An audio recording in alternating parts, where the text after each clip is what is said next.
하나님은 지난 한 해 동안 우리 나라와 교회, 우리의 가정, 우리의 삶에 여러 가지 어려움이 있었지만 하나님께서 지켜주시고 보호해 주셔서 오늘 여기까지 인도하신 줄로 믿습니다. 2024년 우리 교회에서 가장 귀한 일을 했던 것은 성현 지역에 730평의 땅을 구입하고 약 80평의 건물을 지어서 37명 가는데 그 다음 주에서 한 40명 정도 가더라고요. 근데 벌써 지금은 한 50명 모인다고 그래요. 그 교회가 또 하나님을 기쁘시게 하는 교회로 든든히 세워지고 우리 교회도 하나님을 기쁘시게 하는 교회로 든든히 세워지게 되기를 축복합니다. 여러분의 수고, 여러분의 헌신에 감사를 드리고 하나님께서 여러분의 삶을 책임져 주실 줄로 믿습니다. 지금 우리나라가 어려움 속에 있습니다. 정치, 경제, 사회 또 각 분야가 어려움 속에 있는데 여러분, 오늘 우리가 여기 있는 것은 하나님의 은혜입니다. 은혜가 아니면 살 수 없습니다. 지나놓고 보면 모든 것이 은혜예요. 그래서 우리는 은혜로 사는 자들입니다. 옆에 사람 인사할까요? 우리는 하나님의 은혜로 사는 자들입니다. 네, 하나님의 은혜는 지금도 여전히 우리 가운데 역사하고 있습니다. 하나님 우리를 사랑하고 도우시되 끝까지 사랑하시고 끝까지 도와주십니다. 요한복음 13장 1절 다 같이 읽어볼까요? 유월절 전에 예수께서 자기가 세상을 떠나 아버지께로 돌아가실 때가 이른 줄 아시고 세상에 있는 자기 사람들을 사랑하시되 끝까지 사랑하시니라. 하나님 뭐라고요? 자기 사람들을 사랑하시되 끝까지 사랑하는 거예요. 우리를 사랑하되 하나님께서는 끝까지 사랑하십니다. 예. 그런데 우리가 해야 될 일은 뭐냐? 우상을 제거하고 주님께 돌아오는 것입니다. 하나님이 가장 싫어하는 것이 우상 숭배입니다. 10계명 중에 제1계명이 뭐예요? 너는 다른 신을 섬기지 마라. 너는 나 외에 다른 신을 두지 마라. 우상을 섬기지 말라라는 것입니다. 그런데 우리나라가 근자에 들어서 요즘에 우상, 주술, 무속이 강하게 발흥하고 있어요. 이것은 저는 개인적으로 이렇게 생각합니다. 우리 그리스도인이 잘못 때문이다. 하나님의 살아계심을 보여주고 하나님의 거룩하심을 보여주고 하나님의 영광을 보여준다면 왜 사람들이 우상을 섬기겠는가? 무속에 관심을 갖겠는가? 우리가 하나님의 살아계심을 보여주지 못한 때문이다. 여러분, 우리나라가 기독교인이 10%가 채 안 됐을 때는 하나님의 사람들이 하나님의 살아계심을 보여주었습니다. 기적과 능력도 나타났습니다. 거룩한 삶을 살았습니다. 그때 하나님을 경외하고 믿는 사람들을 두려워하면서 이 나라가 부흥하게 되고 이 나라가 축복의 길을 열어갔습니다. 그런데 요즘에는 그 하나님의 살아계심을 어떤 교회도 어떤 사람도 보여주는 사람이 많지 않다는 거예요. 지금 우리가 하나님을 사랑하고 이웃을 사랑하고 하나님의 살아계심을 나타내고 주의 거룩을 보여줘야 될 줄로 믿습니다. 둘째로 우리가 해야 될 일은 뭐냐? 그러면 하나님께 나아가 기도하는 것입니다. 하나님은 기도하는 자를 찾아요. 기도하는 자를 찾으시고 그들을 통해서 하나님의 긍휼을 베풀어 주시고 돕는 일을 시작하십니다. 이스라엘이 어려웠을 때 사무엘이라고 하는 한 사람을 하나님께서 세우셨습니다. 그가 기도할 때 여러분 나라가 회복돼요. 자, 5절 한번 읽어볼까요? 사무엘이 이르되 온 이스라엘은 미스바로 모이라. 내가 너희를 위하여 여호와께 기도하리라 하매 사무엘이 이스라엘 백성들을 모으고 내가 너희를 기도하리라, 그렇게 기도합니다. 사무엘 한 사람의 기도가 이스라엘 역사를 바꿔요. 사무엘 전 엘리 시대에는 모든 걸 빼앗깁니다. 곡물도 빼앗기고 땅도 빼앗기고 심지어 법궤까지 빼앗깁니다. 근데 사무엘 시대는 다 찾아오게 되는 거예요. 한 사람의 기도를 들으시고 하나님이 나라의 역사를 바꾸어 버리는 거죠. 그래서 나라가 어렵고 힘들 때 가장 중요한 것은 기도하는 한 사람, 하나님을 움직일 수 있는 한 사람이 필요한데, 저와 여러분이 그 한 사람 되기를 축복합니다.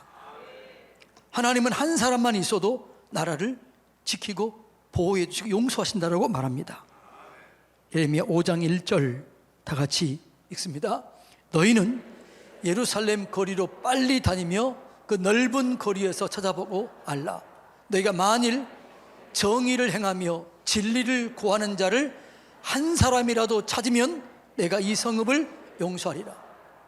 뭐라고? 이 성읍에 정의를 구하며 진리를 구하는 자 한 사람만 있어도 이 땅을 용서하리라. 이 땅을 고치리라. 이 성읍을 회복시키시리라. 이렇게 말씀합니다. 그러면 우리가 힘들고 어려웠을 때 우리 자신을 돌이켜보고 원망 대신 불평 대신 우리가 회개하며 기도해야 될 줄로 믿습니다. 우리가 그럴 때 하나님께서는 도우시는 거죠. 그럼 하나님은 언제 어떻게 도우실까요? 하나님은 회개하며 돌이킬 때 사람을 보내어서 우리를 도와주십니다. 여러분, 그래서 우리가 어려움을 만날 때는 우리 자신을 돌이키고 돌아보고 회개해야 돼요. 이스라엘 백성들이 그런 어려움을 당한 것은 하나님의 사람들이 없었기 때문입니다. 하나님의 음성을 들었던 사람들이 한 명도 없었습니다. 그때 한나라고 하는 여인이 하나님께 나와서 이렇게 기도합니다. 하나님, 내게 아들을 주시면 내가 그 아들을 하나님께 드리겠습니다. 하나님, 음성을 듣지 못하는 이 시대, 모든 것이 어려운 이 시대, 내게 아들을 주십시오. 그러면 그 아들을 하나님께 드려서 그 아들을 통해서 하나님의 영광을 나타내겠습니다. 이렇게 소원 기도합니다. 그래서 하나님께서는 사무엘을 선물로 주셔요. 그 사무엘이 하나님의 음성을 듣습니다. 그리고 하나님과 깊은 친밀한 관계를 누립니다. 매일매일 하나님의 음성을 듣고 그들은 순종합니다. 그리고 사무엘은 이스라엘 백성들을 하나님께로 돌아오게 합니다. 그 돌아오게 와서 회개해서 하나님만을 믿도록 인도합니다. 오늘 본문 3절 4절이 그 내용입니다. 읽어볼까요? 사무엘이 이스라엘 온 족속에게 말하여 이르되 만일 너희가 전심으로 여호와께 돌아오려거든 이방 신들과 아스다롯을 너희 중에서 제거하고 너희 마음을 여호와께로 향하여 그만을 섬기라. 그리하면 너희를 블레셋 사람의 손에서 건지시리라. 자, 뭐라고 그래요? 너희는 우상 바알과 아스다롯을 제거하고 하나님을 향하여 나오라. 회개하라. 이렇게 얘기하지요. 자, 그들이 그러자 6절 이렇게 회개합니다. 읽어볼까요? 그들이 미스바에 모여 물을 길어 여호와 앞에 붓고 그날 종일 금식하고 거기서 이르러 이르되 우리가 여호와께 범죄하였나이다 하고 하니라. 사무엘이 미스바에서 이스라엘 자손을 다스리니라. 그들이 아스타롯을 제거하고 우상을 제거하고 하나님께 나와서 금식하며 온 종일 기도합니다.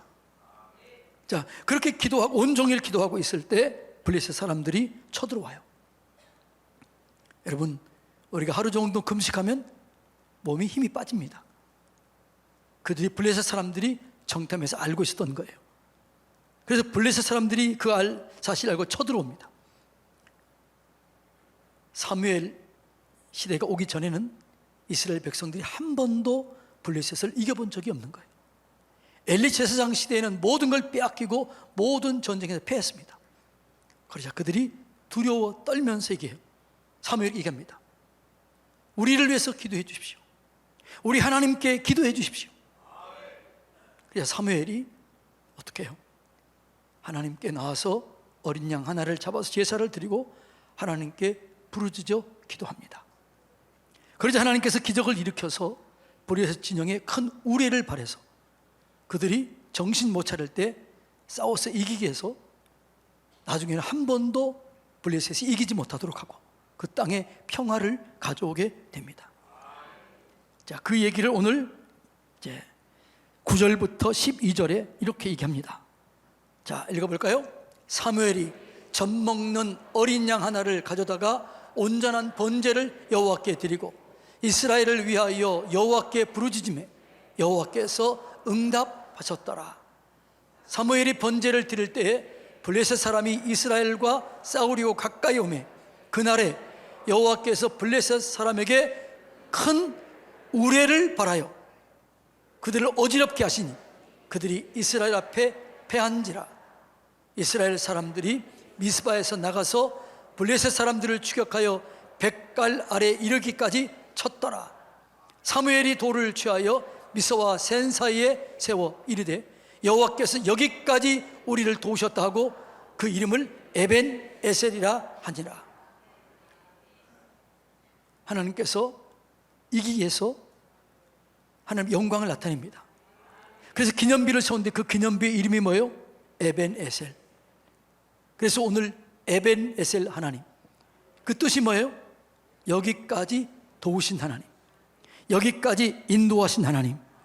예.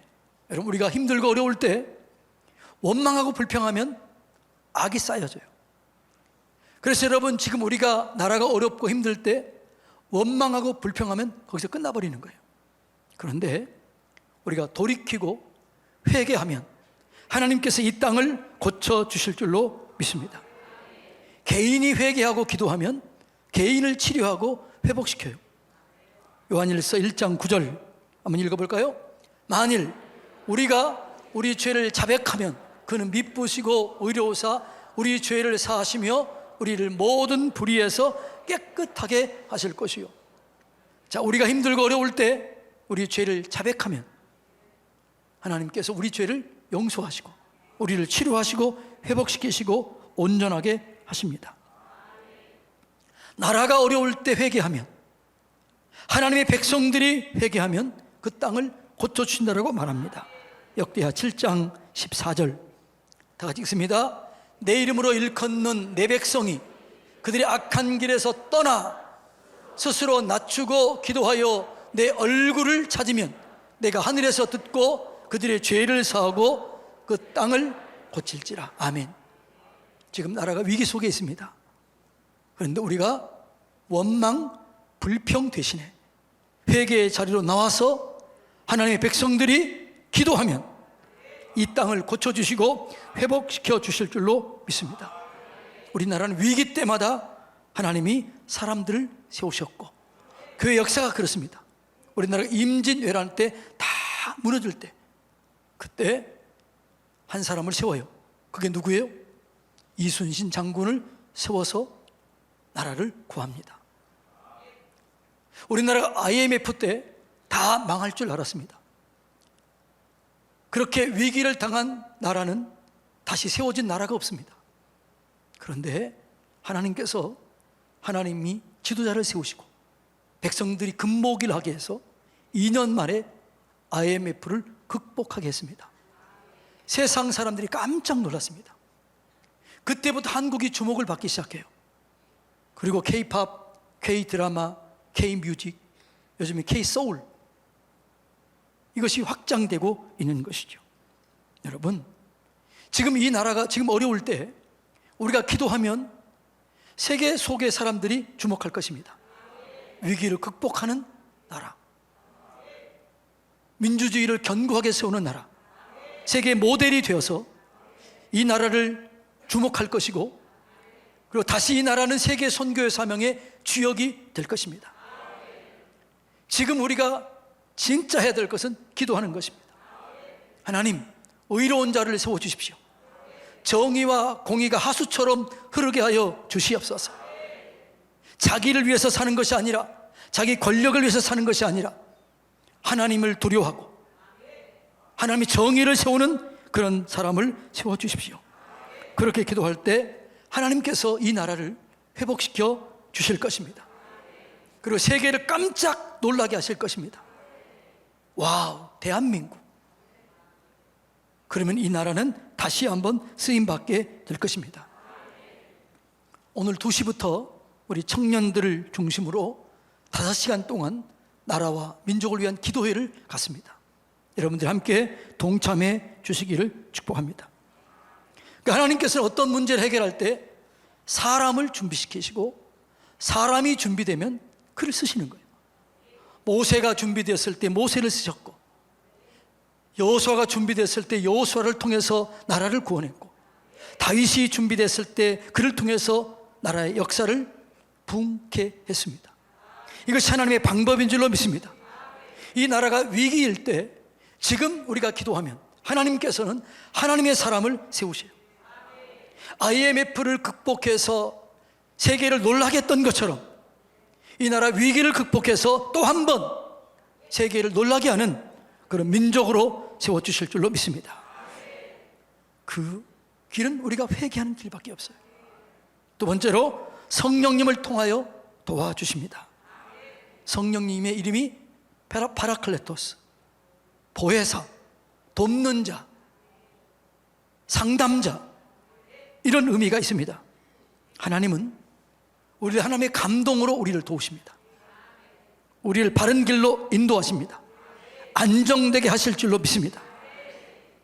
사무엘은 하나님의 영에 감동된 사람이었습니다. 성령의 사람이었습니다. 하나님의 음성을 듣는 사람이었습니다. 사무엘 선지자가요, 하나님의 음성을 들었지만 자기 나름대로의 기준이 있었어요.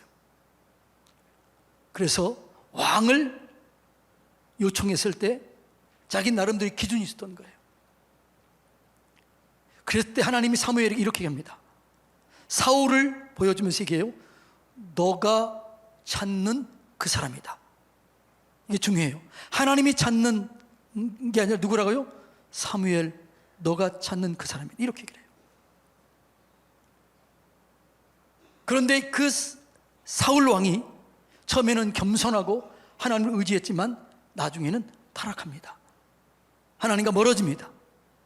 백성들을 위해서 사는 것이 아니라 자신을 위해서 삽니다. 자신의 기념비를 세웁니다. 그때 하나님께서 사무엘 선지자에게 다시 기름을 부어라. 그리고 얘기해요. 너는 용모를 보지 마라. 이 말은 무슨 말이에요? 그동안 용모를 봤다는 거예요. 너는 용모를 보지 말고 중심을 봐라. 나는 중심을 본다. 그리고 세워진 사람이 누구예요? 다윗이에요. 그 다윗이 세워서 이스라엘 역사의 가장 위대한 왕으로 세워지게 되는 것입니다. 여러분, 우리가 성령의 감동을 받으면 기도를 바르게 할 수 있어요. 하나님을 만날 수 있어요. 기도를 통해서 역사를 이루어가게 되는 것이죠. 그래서 우리가 성령을 의지하면 우리가 성령의 인도하심 따라 기도하게 되고 영광을 얻게 될 줄로 믿습니다.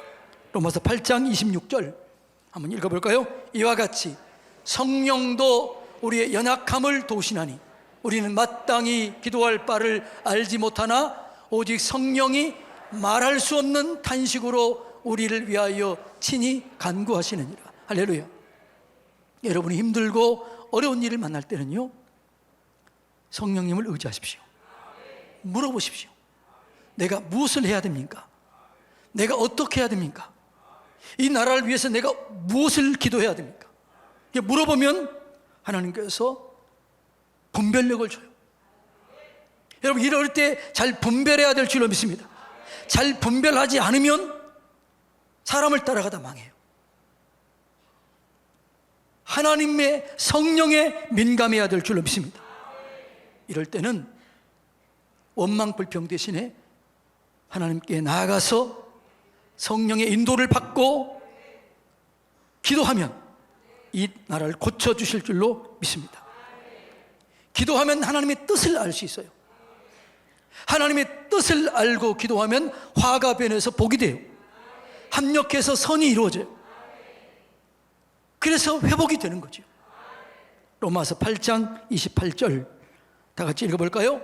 우리가 알거니와 하나님을 사랑하는 자 곧 그 뜻대로 부르심을 입은 자들에게는 모든 것이 합력하여 선을 이루느니라. 나라가 어려울 때, 가정이 어려울 때, 교회가 어려울 때 우리가 해야 될 일은 하나님을 사랑하는 거예요. 그리고 하나님의 뜻대로 사는 거예요. 하나님의 뜻이 뭘까요? 거룩입니다. 데살로니가전서 4장 3절에 보면 하나님의 뜻은 이것이니 거룩이다. 5장 16절로 18절에 보면 항상 기뻐하라, 쉬지 말고 기도하라, 범사에 감사하라, 이것이 그리스도 예수 안에서 너희를 향하신 하나님의 뜻이다. 이렇게 그래요. 힘들고 어려울수록 원망 대신 불평 대신 감사를 찾고 기도하고 하나님을 의지하면 하나님께서 합력해서 선을 이루게 하시는 거예요. 이 나라가 위기인데 이 위기는 위험과 기회라는 뜻의 두 가지 의미가 있습니다. 위험을 이겨내면 기회가 되어서 세계가 다 보고 있습니다. 야, 한국 대단하다. 이런 얘기를 듣는 우리 조국, 내 조국, 대한민국이 되기를 원합니다. 세 번째로는 말씀을 통하여 우리를 인도하십니다. 말씀이 곧 하나님이에요. 하나님이 곧 말씀이에요. 그래서 말씀을 따라가면 실수하지 않고 실패하지 않습니다. 요한복음 1장 1절 다 같이 읽습니다. 태초에 말씀이 계시니라. 하나님과 함께 계셨으니 이 말씀은 곧 하나님이십니다. 말씀이 곧 뭐라고요? 하나님이에요. 그래서 힘들고 어려울 때 말씀 앞에 나와야 돼요. 말씀을 주야로 묵상해야 돼요. 말씀 앞에 나오면 말씀이 우리를 의로운 길로, 빛의 길로, 생명의 길로 인도하십니다. 시편 119편 105절 다 같이 읽습니다. 주의 말씀은 내 발의 등이요 내 길의 빛이니이다. 그래서 말씀을 따라가면 실수가 없어요. 실패가 없어요. 온전한 승리만이 우리에게 있는 것이죠. 말씀을 따라가는 저와 여러분이 되시기를 축복합니다. 이럴 때 어떤 세상의 소리보다 말씀을 묵상하면 말씀이 여러분에게 하나님의 음성으로 들려오실 것입니다. 말씀을 통해서 우리를 치료하시고 말씀을 통해서 우리를 고쳐주십니다. 시편 107편 20절 한번 읽어볼까요? 그가 그의 말씀을 보내어 그들을 고치시고 위험한 지경에서 건지시니. 여러분, 말씀이 능력입니다. 저도 요즘에 잠이 좀 안 올 때가 있어요. 그러면 성경을 암송해요. 여호와는 나의 목자시니 내게 부족함이 없으리로다. 그가 나를 푸른 풀밭 쉴 만한 물가로 인도하신도다. 이렇게 계속 읊조리다 보면 나도 모르게 잠이 들어요. 힘들고 어려울 때, 염려가 생겼을 때 빌립보서 4장 6절 7절을 읊조립니다. 아무것도 염려하지 말고 오직 모든 일에 기도와 간구로 너희 구할 것을 감사함으로 하나님께 하리라. 그리하면 모든 지각에 뛰어난 하나님의 평강이 그리스도 예수 안에서 너희 마음과 생각을 지키시리라. 말씀이 들어오면 평강이 와요. 말씀은 장애물을 극복하게 하는 것이죠. 말씀이 능력을 가져오게 되는 것이죠. 자, 시편 119편 165절 다 같이 읽습니다. 주의 법을 사랑하는 자에게는 큰 평안이 있으니 그들에게 장애물이 없으리로다. 말씀이 내 안에 들어오면, 말씀이 들려지면 어떤 상황, 어떤 환경 속에서도 평강이 옵니다. 두려워 말라. 내가 너와 함께한다. 너 염려를 맡기라. 이런 음성이 들려진다면 뭐가 두렵겠습니까? 어떤 염려가 있겠습니까? 하나님은 말씀을 통해서 평강을 주시고 장애물을 제거해 주십니다. 말씀으로 마귀를 이기게 하는 거예요. 우리 힘으로는 마귀를 이길 수 없어요. 마귀 IQ가 얼마인 줄 아세요? 사람에 따라 다르는데 어떤 사람은 6천이라고 그러고, 미국의 컴퓨터에 넣었더니 어떤 목사님은 조사해봤더니 8만이라고 그러고. 놀래주세요. 어쨌든 간에 네 자리 이상, 네 자리. 우리는 세 자릿수예요. 마귀는 네 자릿수 이상이에요. 그런데 우리 두려워할 것 없어요. 하나님의 IQ는 무한대예요. 그래서 우리가 하나님과 동행하면 마귀를 이기는 거예요. 말씀을 따라가면 마귀를 이기는 거예요. 자, 요한계시록 12장 11절 다 같이 읽습니다. 또 우리 형제들이 어린 양의 피와 자기들이 증언하는 말씀으로써 그를 이겼으니 그들은 죽기까지 자기들의 생명을 아끼지 아니하였도다. 뭘로 이겨요? 예수 어린 양의 피, 예수 보혈, 하나님의 말씀으로 마귀를 이기는 거예요. 우리가 말씀을 따라가면 절대로 실수하지 않습니다. 마귀를 이길 수 있습니다. 마귀가 아무리 죄가 높아도요, 이기는 거죠. 그래서요, 마귀에 가장 잘 속는 사람이 누구예요? 똑똑한 사람들. 자, 예를 들어서 우리가 IQ가 300인 사람, 얼마나 똑똑해요. 그런데 그는 마귀에게 게임이 안 되는 거예요. 그래서 그런 사람을 이용하는 거예요.